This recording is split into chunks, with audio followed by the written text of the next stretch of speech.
महाराष्ट्र शासन पशुसंवर्धन अंतर्गत गोवर्धन गोवंश सेवा केंद्र योजना निधीतून खर्दे श्रीकृष्ण गोशाळे गोसेवा आयोगचे अध्यक्ष शेखर मुंदळांचे हस्ते भूमिपूजन। याबाबत वृत्त असे की महाराष्ट्र शासन गोसेवा आयोग अध्यक्ष शेखर मुंदळा यांचा आज पुणे, पिंपरी, चिंचवड, नंदुरबार, नाशिक व अहिल्यानगर असा दौरा होता। त्या दौऱ्यानुसार आज धुळे जिल्ह्यातील शिंदखेडा तालुक्यातील श्रीकृष्ण गोशाळा खर्दे येथे आज महाराष्ट्र शासन पशुसंवर्धन अंतर्गत गोवर्धन गोवंश सेवा केंद्र योजनेतून गोशाळेचे या ठिकाणी भूमिपूजन करण्यात आले। तर यावेळेस या कार्यक्रमाप्रसंगी या ठिकाणी या गोशाळेचे चालक सोनवणे यांच्या वतीने गोसेवा आयोग अध्यक्ष शेखरजी मुंदळा यांचे भव्य असे स्वागत करण्यात आले। तर अतिशय निसर्गरम्य वातावरणात खर्दे गावापासून काही अंतरावरच सदर ही श्रीकृष्ण गोशाळा या ठिकाणी स्थापन करण्यात आले असून गेल्या 7 वर्षापासून गोशाळेचं काम अत्यंत उत्कृष्टपणे मनोज सोनवणे व त्यांचा सोनवणे परिवार हे आपल्या रात्रंदिवस मेहनत करून या ठिकाणी गोमातेची सेवा करीत आहेत।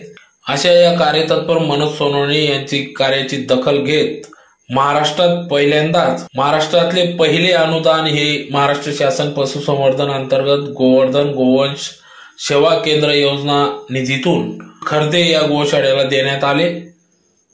तर या कार्यक्रमाप्रसंगी या ठिकाणी सुरुवातीला मान्यवरांच्या हस्ते गोसेवा आयोग शेखरजी मुंदळा, महाराष्ट्र गोसेवा आयोग सदस्य डॉक्टर सुनील सुरेंशी, उद्धवजी नेरकर, जिल्हा पशुसंवर्धन उपायुक्त डॉक्टर मिलिंद बनगे, डॉक्टर वाडिले, डॉक्टर पवार, उद्योगपती दोंडाच्या अशोकजी जैन, निर्मल इम्पोरियम दोंडेच्याचे डुंगरचंदजी बापना, जिल्हा परिषद सदस्य प्रभाकर आबा पाटील, लोकनियुक्त सरपंच सुरेश पवार, उद्योगपती रमेशजी टाटिया, सामाजिक कार्यकर्ते दोंडेच्या रमेशजी पारख, विकास मेटल दोंडाच्याचे धीरजजी जैन, कोचर एजन्सी दोंडाच्या अशोकचंदजी कोचर चोरडिया, त्याचबरोबर आदी मान्यवर पदाधिकाऱ्यांच्या उपस्थितीत सदर या ठिकाणी या श्रीकृष्ण गोशाळा खर्देचं भूमिपूजन सोहळा या ठिकाणी पार पडला। तर यावेळेस सुरुवातीला गोसेवा आयोगाचे महाराष्ट्राचे अध्यक्ष शेखरजी मुंदळा यांच्या हस्ते या ठिकाणी पूजाविधी करत या ठिकाणी भूमिपूजन करण्यात आले। तर येत्या काळात प्रत्येक तालुक्याला सदर अनुदान देण्यात येईल असा विश्वास या ठिकाणी गोसेवा आयोग अध्यक्ष मुंदळा यांनी या ठिकाणी आपली प्रतिक्रिया व्यक्त केली। तर त्याचबरोबर प्रत्येक तालुक्यात म्हणजे 324 अनुदान या ठिकाणी प्रत्येक गोशाळाला मिळणार असून त्याचबरोबर गोशाळेच्या या गोमातेपासून शेणाच्या पासून होणाऱ्या वस्तू, त्याचबरोबर गोमय मूल्यवर्धन योजनेच्या माध्यमातून या ठिकाणी रोजगार देखील उपलब्ध होणार आहे। त्याचबरोबर रोजगारामागे शेतकऱ्याला त्यात अनुदानाबरोबरच रोजगार उपलब्ध होणार आहे। तर गोमातेची सेवा केल्यानंतर कोणतेही गोमातेच्या पालन पोषणानंतर वाया जात नाही असे देखील त्यांनी सांगितले। तर येत्या काळात अंत्यविधीसाठी लागणाऱ्या लाकडांचा वापर न करता गोमातेच्या शेणापासून गोकास्ट वापरून या ठिकाणी अंत्यविधीसाठी वापरले जाणार असल्याचे देखील त्यांनी सांगितले व तसे आदेश जिल्हाधिकाऱ्यांनी प्रत्येक जिल्ह्यात काढले असे देखील त्यांनी सांगितले।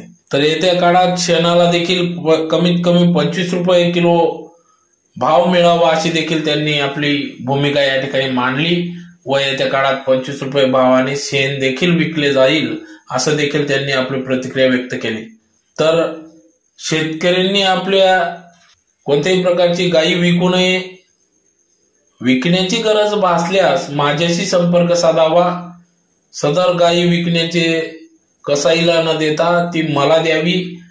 कसाईला ज्या किमतीत तुम्ही द्याल त्याच किमतीत मी सदर गाय गोमाता ही विकत घेईल व कोणत्याही गोशाळेत मी तिचं पालन पोषण करेल असा देखील विश्वास त्यांनी व्यक्त केला। तर आतापर्यंत 3240 गायींचे प्राण स्वतः विकत घेऊन या ठिकाणी महाराष्ट्र गोसेवा आयोगाचे अध्यक्ष शेखरजी मुंदडा यांनी वाचविले आहे।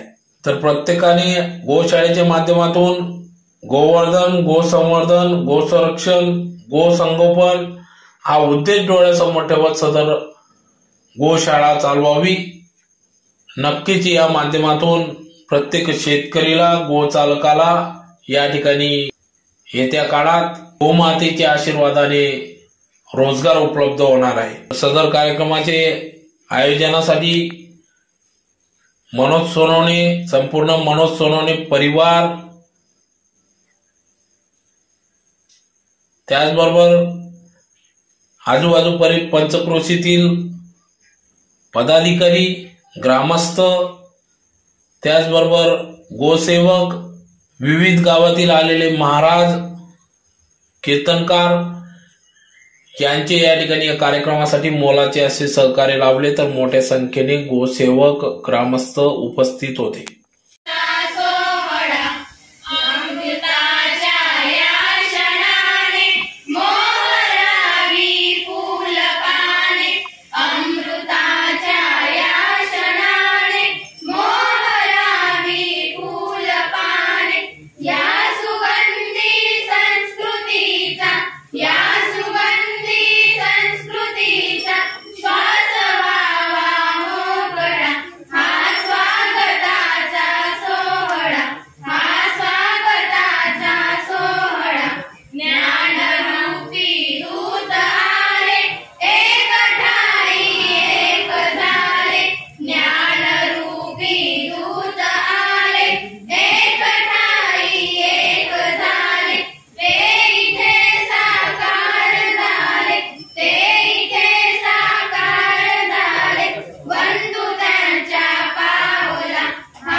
किंवा मोठ्या उद्योगपती व्हावं, पण आमच्या मनोभावना त्यांची धर्मपत्नी हे वेगळे आहे, आळानी नाही, अज्ञानी नाही, परंतु त्यांना शेतीची फार ओढ आणि त्याच्या त्यात आपण गायची सेवा केली पाहिजे असं त्यांना वाटत राहतं आणि म्हणून त्यांनी आलेली अनेक वेळा नोकरी संधी गमावलेली आहे। त्यांना हायस्कूलमध्ये दोघांना बायकोला बोलवत आहे, ते आज तिथं काम पण करतायत, पण त्यांचं मन तिथं रमत नाही। मुलांसोबत त्यांचं मन गायीमध्ये जास्त रमतं आणि म्हणून आपल्या पतीला तू तिकडे थांब, मी इकडे येऊन जाईल। आता शेवटी त्यांच्या मनात संकल्पना त्यांनी स्वतः सांगाव्या, मी काय आम्ही जास्त सांग। माननीय श्री शेखरजी मुंदडा साहेबांचं खूप खूप पहिले आभार मानतो की त्यांनी एका छोट्याशा खर्ते गावात आपला वेळ काढला आणि छोट्याशा गोशाळेत त्यांनी भूमिपूजनासाठी महाराष्ट्रातून पहिली गोशाळा आपली भूमिपूजनासाठी म्हणून मी त्यांचं सूर्यवंशी साहेबांचं, उद्धवजी नेरकर साहेबांचं आणि सर्व मान्यवरांचं खूप खूप आभार मानतो। सूर्यवंशी साहेबांबद्दल जर सांगायचं म्हटलं तर सरांची माझी 4 वर्षापासून ओळख। सरांनी प्रत्येक कामात मला मार्गदर्शन केलं आणि एवढं नाही, चुकलं तर कान पण पकडला। उद्धवजींकडे मी तर मुक्कामाला दाम्पत्यासहित होतो, म्हणून मी सर्वांना जवळून ओळखतो, जवळून बघितलंय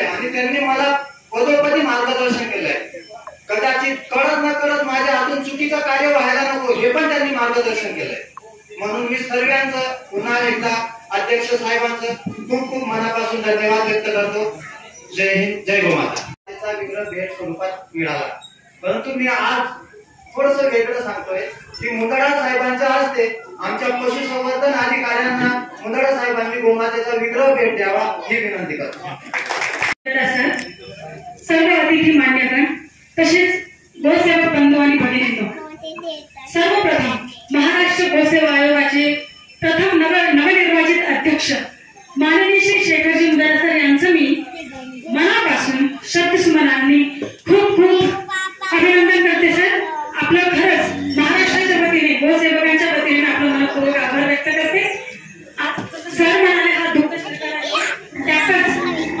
या योगात मी संधीचं सोनं करायचं ठरवलं. सर, मी नलिनी ठेरणार, धनदाई गोमाता, राहणार विसर्ग, तालुका, जिल्हा धुळे. गेल्या 100 वर्षापासून आमची वडिलोपार्जित परंपरा आहे गोसेवा करण्याची. आज तागायत आमची जी संख्या आहे ती आहे 52 गाई, 41 कालवडी, 10 गोरे आणि 22 वासरे, अशी एकूण देशी खिल्लार जातीची 130 जनावर आहेत. त्यांचे आज तागायत सर्वप्रथम मी सांगू इच्छिते, कुठल्याही प्रकारचं अनुदान मदत न मिळवता आजपर्यंत आम्ही गोसेवेच्या चरणी आमची जी काही सेवा होती ती आम्ही वाहत आलो. यापुढे ती चालूच राहणार आहे, कारण की आमचं संपूर्ण कुटुंब हरिभक्त पारायण आहे. सर्वात महत्वाचं सर, मी हे फक्त मी आज माझ्यासाठी मागत नाहीये, ही एक आमची फार म्हणजे बिकट अशी परिस्थिती आहे. हा जो प्रवास आहे हा खूप खडतर आहे. कोरडवाहू जमीन, दुष्काळग्रस्त परिस्थिती, पाणी टंचाई, चारा टंचाई, मनुष्यबळ नसतं, अशा परिस्थितीत गोसेवा म्हणायला सोपं पण करायला फार अवघड. पण हा आमचा प्रवास आम्ही करायला आनंदी आहोत. फक्त एकच सर्व गोसेवकांच्या वतीने मी इथे विनंती करते सर की आमचा हा प्रवास थोडा सुखकर करा. तो कागदोपत्री न राहता जर तो खरंच सरळ हाताने त्या गरजू व्यक्तीपर्यंत जर पोहोचला तर मी सांगते गोसेवा नक्कीच थांबेल. पण त्यासाठी आम्हाला ती मदत हवी आहे. आम्ही फार प्रयत्न केले. 17-18 साली आम्ही रजिस्ट्रेशन पण करून घेतलं आणि ठीक आहे, जे झालं त्याच्यावर रडतपासून आता जे होणार आहे ते चांगलं घडेल. आणि ते असं म्हणते की असाच जर योग काही काळातच लवकरच जर आमच्या विसर्ग गावात घडून आला तर फार फार बरं होईल. मी ईश्वराला प्रार्थना करते. तर सर्वांच्या वतीने एक विनंती आहे, लवकरात लवकर ज्या काही कार्यवाही होत असतील त्या नक्की कराव्या ही आपल्या चरणी माझी विनंती. आयोजकांचे आभार. हा काही पूर्वनियोजित कार्यक्रम नव्हता, पण आपण मला 2 शब्द बोलण्याची संधी दिली त्याबद्दल मी आपल्या मनापासून आभार व्यक्त करते. धन्यवाद सर. जे या घोषणेला नाव आहे जे गोपाल मनोजीने दिलेलं की भगवान श्रीकृष्णाची प्रतिमा ही जोपर्यंत त्यांच्या मागे गाय उभी राहत नाही तोपर्यंत ती प्रतिमा अपूर्ण राहते. आणि अशा परमात्म्याचे आपण उपासक आहोत. म्हणजे अनादि अनंत गोसेवा हा आपला आद्य धर्म आहे. का म्हणून तर गायीच्या सेवेमध्ये संपूर्ण विश्वाचं कल्याण सामावलेलं आहे. हे त्रिकालबाधित सत्य आहे. आपले सर्व धर्मकर्म गायी विना अपूर्ण राहतात. म्हणून गायीची सेवा एकनाथ महाराज तर म्हणतात, निर्लोभ गायीची सेवा त्याने माझी प्राप्ती उद्धवा. आणि उद्धवा तपश्चर्या करून कानाकोपऱ्यात हिमालयात जाऊन नाही तर गोसेवेने मी तुला प्राप्त होईल इतकी दिव्यता गोसेवेमध्ये मान्य केलेली आहे. आणि आज अशा आमच्या दुर्गम भागामध्ये आमचे मनोदादाची गोशाळा आहे, आमची विश्वमाता गोशाळा आहे. इथून एक 4 किलोमीटर अंतरावर. आणि यावर्षी तर पाऊस नव्हता, रोज टँकरने पाणी लागलं. आणि अशा दुर्गम अवस्थेमध्ये गोड सेवेचं व्रत यांनी घेतलं. मला तर म्हणायचंय, काही खूप शिकतात, विदेशात जातात, ते शिक्षणच नाही. आपल्या मातृभूमीचा उत्कर्ष आणि आपल्या सर्वांचं कल्याणाचं शिक्षण ज्याच्यामध्ये आमच्या करण्यात सामावलेलं आहे तो खरा शिक्षित समजायचा. की ज्याला राष्ट्रप्रेम आहे, ज्याला समाज धर्माबद्दल प्रेम आहे, त्याचंच खरं ते शिक्षण समजायचं. म्हणजे भाजी भाकरीचं ज्ञान तर पुष्कळ आहे, त्याला काही अर्थ नाही. म्हणून यांनी गोसेवा हे व्रत अंगीकारलेलं आहे. म्हणून अशा गोसेवकांना वंदन. सुरेश पवारजी, पशुसंवर्धन खात्याचे सहआयुक्त डॉक्टर अशोकजी वाडिले, तसेच या गोशाळेचे मालक रामराव सोनवणेजी, त्यांनी आता आपल्या शब्दसुमनांनी अतिशय चांगल्या पद्धतीने हा विषय ठेवला असे परमेश्वर महाराजजी, आमचे पशुसंवर्धनचे विकास पवार, मुख्याध्यापक सोनार सर, भट्टेवारजी, चिवडियाजी, माझ्या आयोगाचे सदस्य सुनील सूर्यवंशीजी, उद्धव नेरकरजी आणि जमलेल्या माझ्या भगिनी आणि बंधू, मी भाषण खूप चांगलं करतो, पण आज मला भाषण नाही करायचं. मला एक वेगळी आठवण आज इथे आली. मी पण एका गावातूनच माझा जन्म झाला, कोपरगाव म्हणून गाव, शिर्डीच्या जवळ. 33 वर्ष झाली मला पुण्याला शिफ्ट होऊन, ऐकून. त्या सगळ्या गोष्टी मला आल्यावर खूप आठवल्या. माझं पण शिक्षण सगळं गावातच झालेलं आहे आणि मी जेव्हा कॉलेजसाठी पुण्याला आलो तेव्हा मला माझं आडनाव मुंदड आहे, परंतु माझं टोनिंग जे गावाकडचं होतं, अरे काय रे, कसं चाललंय रे, मी जे काही बोलायचो मी तेव्हा मला शेखर पाटील म्हणायचे, मुंदडा कोणीच म्हटलं नाही. ती आठवण झाली. आणि त्या गावातलं खेळणं, रमणं, चिखलात जाणं, त्या गोट्या खेळायचो आम्ही, पिठी दांडू खेळायचो, खूप आठवण. हे गाव जरी छोटं असलं, इथली लोक मला खूप हुशार वाटतात, कारण की मुख्याध्यापकांनी बरोबर दोघांना बोलवलं, आपलं काम पुढं मार्गी लावून घेतलं सगळं. त्याच्यानंतर नलिनी मॅडम आल्या, त्यांनी त्यांचं प्रपोजल देऊन त्यांचंही मार्गी लावलं काम. मला असं वाटतं की आधी काय झालं ते मला माहित नाही, पण 1 वर्षभरापासून आम्ही आयोगाची स्थापना केली आणि आयोगाचा कारभार आम्ही चालवतोय. परंतु आम्हालाही काही कटू अनुभव या सरकारमध्ये जेव्हा आम्ही चालवतो तेव्हा एका अधिकाऱ्याचे आम्हाला खूप त्रास झाला, खूप असह्य झालं आणि आम्हाला जे करायचं होतं ते मला करता नाही आलं. तुम्हाला सांगतो, 70 करोड रुपये ते गोवर्धन गोवंश योजनेसाठी देवेंद्रजी त्यांनी दिले होते, परंतु एकही रुपया एका वर्षात आम्हाला दिलाच नाही. असंच गोवर्धन गोवंश योजना पण होती, तशीच गोमय मूल्यवर्धन योजना पण आहे आमची, की शेण आणि गोमूत्रापासून आपण काय क्रांती करू शकतो, काय क्रांती घडू शकतो. आपल्याला माहिती, आपल्या गावातल्या सगळ्यांना माहिती की त्याचं किती महत्व आहे आज. तर ती योजना सुद्धा आमची होऊ शकली नाही. पण सुदैवाने या मागच्या 1 महिन्यात आमचं काम खूप चांगल्या पद्धतीने सुरळीत झालेलं आहे. आमचा अधिकारी बदललेला आहे, दुसरा चांगला अधिकारी आलेला आहे, जो गोमातेचा भक्त आहे.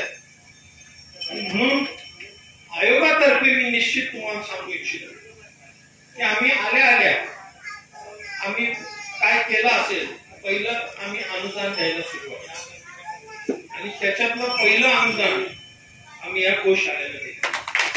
आपण कुठे चाललोय, काय करतात ती, जेवढी आम्ही सगळी जण बसलेली होती, पशुसंवर्धनचे डॉक्टर असतील, उद्योजक असतील, म्हणजे साहेब आपण खूप मोठमोठ्या गोशाळांना अनुदान देतो, पण या गोशाळेला अनुदान देताना त्यांच्यापेक्षा आम्हाला जास्त समाधान झालं, असं त्यांनी आम्हाला सांगितलं. हीच तर गोष्ट आहे महत्वाची. आणि मुख्याध्यापकांनी त्यांच्या भाषणात सांगितलं की गोमाता इथं आल्यानंतर मी विचारलं किती वर्ष झाली, 7 वर्ष झाली या गोशाळेला सुरू करून. आणि गोमाता आल्यानंतर परिसरातला बदल आपल्या सगळ्यांना दिसतोच आहे. आणि अशाच गोशाळांना मदत करण्याचा आम्ही संकल्प केला. आणि म्हणूनच आधी जुन्या आम्ही याच्या आधी महाराष्ट्रामध्ये फक्त 32 गोशाळेला 1-1 करोड रुपये दिले गेले. की त्यांनी चांगलं डेव्हलप करावं. तेव्हाचा तो विचार होता. तर ती योजना आम्ही बदलली आणि प्रत्येक तालुक्यात एक गोशाळेला म्हणजे 324 गोशाळेला आपण अनुदान देणार आहोत. आता हीच गोष्ट आहे की ह्या अनुदानातून ते सत्कर्मी लागलं पाहिजे ते अनुदान. आणि मला इथे येऊन इथे सगळं बघितल्यानंतर पूर्णपणे खात्री पटली की हे अनुदान एकदम योग्य ठिकाणी गेलं. आणि आम्ही इथं थांबणार नाही आहोत. आम्ही खूप जोरात काम सुरू केलेलं आहे. आणि हे अनुदान ज्यांना मिळालं नाही जे तालुके राहिलेले त्यांच्यासाठी सुद्धा थोडंसं आम्हाला सरकारमध्ये असल्यामुळं काही जी काही पहिला अनुदानाच्या कंडिशन होत्या त्या बदलावं लागेल. थोडंसं नवीन GR काढावं लागेल. तर त्या थोड्या अटी शिथिल करून ते अनुदान आम्ही प्रत्येक तालुक्यामध्ये देण्याचा प्रयत्न करणार आहोत. हे करता करता आमच्या असं लक्षात आलं की आपण जर गोमय मूल्यवर्धन याच्यातून जर आपण नीट क्रांती केली आणि याच्यातून जर लोकांना पैसे मिळायला लागले तर मला असं वाटतं की मॅडमनी सांगितलं तसा प्रवास खूप खडतर आहे. मी सुद्धा एक गो भक्त आहे. त्यामुळे मला माहिती आहे म्हणजे मी आयोगात आल्यानंतर काहींच्या सानिध्यात आला असं नाहीये. मी आहे एक गो भक्त. त्यामुळं हे सगळं करता करता होतं काय की आपण बघतो एक भावनिक नात्याने गोशाळा. परंतु आता भावनिक नात्याबरोबर आपल्याला थोडस सायंटिफिक किंवा व्यावहारिक आपल्याला त्याच्याकडे दृष्टिकोन ठेवायला. आणि आपल्या गोमातेत ताकद आहे. देशी गोवंशामध्ये खूप जबरदस्त ताकद. आता इथे पाटील बसले. पाटील त्यांनी धुळ्याच्या जवळ आहे 17 किलोमीटरवर त्यांची गोशाळा आहे. त्यांची प्रोडक्ट आहेत का इतके सुंदर प्रोडक्ट बनवलेले तुम्ही इथे ठेवतो आता मी इतके सुंदर आहे तुम्ही बघा फक्त. आम्ही ते बनवू शकतात. त्यांनी धूप बनवलंय साबण बनवली अनेक प्रकारचे वस्तू बनवून त्याच्यात खूप चांगलं पॅकिंग त्यांनी काम देणं मला वाटतं ब्रँड आहे. मला असं वाटतं हे सगळ्या महाराष्ट्रात होणं गरजेचं आहे. आणि त्याच्यासाठी मला हे माहिती आहे नक्कीच की गोशाळामध्ये बनवू शकतात पण विकू शकतात. म्हणून विकण्याची जबाबदारी किंवा विकण्यासाठी आम्ही सपोर्ट म्हणून आयोगातर्फे खूप मदत करण्याचं ठरवलं. तुम्ही प्रोडक्ट बनवा. आपण त्याला कसं सर्टिफिकेशन करायचं त्या आयोगाचा शिक्का त्याच्यावर कसा द्यायचा मार्केटमध्ये ते कसं न्यायचं त्याचा प्रचार प्रसार कसा करायचा आयोगाच्या माध्यमातून आपण करायचं. तुम्हाला माहिती आहे की आता गायींची कत्तल जबरदस्त प्रमाणात होती. म्हणून मला यायला वेळ झाला त्याबद्दल मी माफी मागतो. परंतु मी धुळ्याच्या SP बरोबर बसलो. थोडा वेळ गेला तिथे पण खूप प्लॅनिंग केलं आम्ही. या सगळ्या गोष्टी थांबणं खूप गरजेचं आहे. सांभाळणं जरी एक चॅलेंज असेल तरी वाचवणं हा एक मोठा चॅलेंज आहे. आणि म्हणून मी 1 वर्षापूर्वी 2 वर्षापूर्वी आयोग यायच्या आधी काय हिंदूची वाचवणारा हिंदू आहे मग कसाही काय ही स्कीम चालू केली. आणि मी शेतकऱ्यांना माझे नंबर दिलेले की बाबा रे काय तर आपले हिंदूच सांभाळतात आणि वाचवणारे कोण आहेत हिंदूच आहेत. मग कसाही काय आहे याच्यावर अभ्यास केल्यानंतर आम्ही एक नंबर दिला आणि त्या शेतकऱ्यांना आम्ही सांगतो की बाबा रे तुला जर काय विकायची वेळ आलीच तर तू आम्हाला दे. जेवढे पैसे कसाही देतो तेवढे पैसे मी त्यांना 24 तासाच्या आत ट्रान्सफर करतो. ती गाय घेऊन चांगल्या गोशाळेत. मला असं वाटतं हा प्रयोग आपण सगळीकडे जर केला मला वाटतं आपली गोमाता तिथपर्यंत जाणारच नाही. हे जे काही प्रकार चाललेले पुढचे सगळे बंद होतील. आणि नुसतं बोलत नाहीये मी 3240 गायींचे पैसे देऊन मी गाय वाचवतो. त्यामुळे मला माहिती पडलेलं आहे की याच्यात आपल्याला काय करणे योग्य आहे. म्हणून मी सगळ्यांशी बोलतो भेटतो. कारण की सगळ्या पद्धतीने जेव्हा आपण काम करू तरच कुठेतरी देशी गोवंश याचं संगोपन होईल संवर्धन होईल संरक्षण होईल आणि त्याच्यातून काहीतरी मार्ग चांगला निघेल. एकच नुसतं अनुदानावर चाललं तर त्याच्याने कधीही विषय संपणार नाहीये. थोड्या दिवसासाठी एक शेड झालं पण पुढं काय तर हे सगळ्या गोष्टींसाठी गोमय मूल्यवर्धन हे खूप महत्वाचं आहे. मी आता येताना विचारलं की तुम्ही काय करता अजून, ते म्हटले की ट्रॉली प्रमाणे काहीतरी म्हणजे शेण विकतो आम्ही. हे सुरू आहे, पण ह्याला कधीतरी ते जातं असं त्यांचं म्हणणं आहे. त्याला आपल्याला कलेक्ट केलं पाहिजे. तुम्हाला एक निर्णय आमचा सांगतो. आल्यानंतर आम्ही सगळ्या कलेक्टर कडून, कदाचित इथले कलेक्टरनी ऑर्डर काढली असेल, अंत्यविधी जो आहे तो आता लाकडाने नाही करायचा, तो गो कास्टने करायचा. गौरीचं सारखं लाकडासारखं कास्ट बनवायचं, त्याच्याने करायचं. म्हणजे लाकडं नाही वापरली तर झाडं वाचतील, गो कास्ट वापरलं तर गाई वाचतील. आणि जवळजवळ सगळीकडे निघाली. आणि खूप महाग मशीन नाहीये, आपण इथे घेऊ शकतो, त्याची पावडर बनवून ठेवू शकतो. पावडर नंतर ते गो कास्ट तयार होतं, असं लाकडासारखं राऊंड असतं. आणि मी स्वतः अंत्यविधी पाहिला, नागपूरला गेलो, तिथं फक्त गो कास्टनी अंत्यविधी होतो. तिथे गेल्यानंतर मी थांबलो. संध्याकाळी जी मौत झालेली होती त्यांनी एक लाकडाचं होतं आणि एक गो कास्ट, दोन्ही याच्यावर मी थांबलो.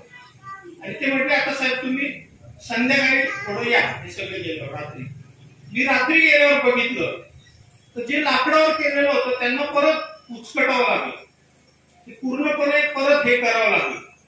तेव्हा ती बॉडी जळाली. आणि गो कास्टनी केलेलं काहीच करावं. आणि जेव्हा सकाळी पोहोचलो, पूर्णपणे तो सांगाडा फक्त गो कास्ट मध्ये दिसत होता, लाकडात सगळं अस्तव्यस्त झालं. हे सायन्स आहे आणि याच्यातून खूप मोठं आपल्याला पुढे जायचं. हे तर मी एक प्रकार सांगितलं, असे अनेक प्रकार आहेत. आता गोमूत्राचा अर्थ किती इफेक्टिव्ह आहे, किती लाभदायक आहे सगळ्यांनाच माहिती. फक्त याचा प्रचार आणि प्रसार होऊन हे लोकांपर्यंत जाणं महत्वाचं. माझी इच्छा अशी आहे की शेणाला कमीत कमी 25 रुपये किलो भाव गेला पाहिजे, तरच आपल्याला काहीतरी. आणि जाणार, मी तुम्हाला आता इथे शब्द देऊन जातोय, जाणार, तो पण फक्त देशी गायचाच. दुसऱ्या गायचं शेण पण काही सांगतात. हे बघा, हे असे प्रोडक्ट किती सुंदर बनवले बघा. आणि खूप डिमांड आहे याची, खूप शहरामध्ये खूप डिमांड आहे बघा. अशा पद्धतीने जर आपण मार्केटिंग केलं, मला असं वाटतं येणारा काळ हा गोमाता. मी तुम्हाला एक सांगतो, मी सगळ्यांना सांगतो, खूप जण मला सांगतात की मी 800 गोमाता सांभाळतो, मी 1000 गोमाता सांभाळतो, मी 200 गोमाता सांभाळतो. मी त्यांना पहिल्यांदा सांगतो तुम्ही गोमाता सांभाळतो, गोमाता तुम्हाला सांभाळतो. आणि हे होणार, मला माहिती आहे, नवीन असल्यामुळे थोडा वेळ लागेल. हे मी तुम्हाला, आम्ही आयोगाच्या माध्यमातून, सदस्य आहेत तिथे, तिथे पशुसंवर्धनचे अधिकारी अतिशय जबरदस्त कॉपरेटिव्ह सगळे आहेत. फक्त त्यांना दिशा देण्याचं काम आपल्याला करावं लागेल, त्यांना सांगावं लागेल आपल्याला काय करायचंय काय नाही करायचंय. याच्यावर आम्ही आता सगळं काम करतोय. मला असं वाटतं की मला खूप आनंद झाला इथे येऊन. आणि जो काही अनुदान सरकारचा आहे, मी तुम्हाला एक सांगतो, मनोज तुम्हाला भेटलं का कधी? नाही, अनुदानासाठी याला डायरेक्ट अनुदान पाठवलं. मी ही सिस्टीम करतोय, माझ्यापर्यंत यायची गरजच नाही, अजिबात यायची नाही, हेपाटे मारायचे नाही, अजिबात काही करायचं नाही. आम्ही सगळं ऑनलाईन केलेलं आहे. हा थोडा त्रास होईल, पण हे दोघे शिकलेले असल्यामुळं त्यांना तो काही प्रश्न आला नाही. गावात थोडा त्रास होतो. अजिबात आयोगात तुम्हाला यायची गरज नाही, अजिबात चक्र मारायची गरज नाही, कोणाच्या गाडीला हात लावायची गरज नाही. माझी फाईल पुढे घ्या. जर खरं असेल, चुकीचं असेल तर मग त्याला काही किंमत नाही, ते घेऊन देणार नाही. तर मी आयोगात आल्यावर आम्ही पहिली शपथ घेतलेली, खाणार नाही आणि खाऊन देणार नाही. गोमातेचा विषय. बाकी आम्ही पोलिसांना पण भेटतो, त्यांना सांगतो साहेब तुम्हाला काय करायचं करा, एक घर सोडा, एक घर सोडा. असं आमचं सगळं प्रचार प्रसार चाललेला आहे. आणि मला खूप इथं आनंद झाला. मनोज, त्यांच्या मिसेस, त्यांचे आई वडील खूप खूप शुभेच्छा देतो.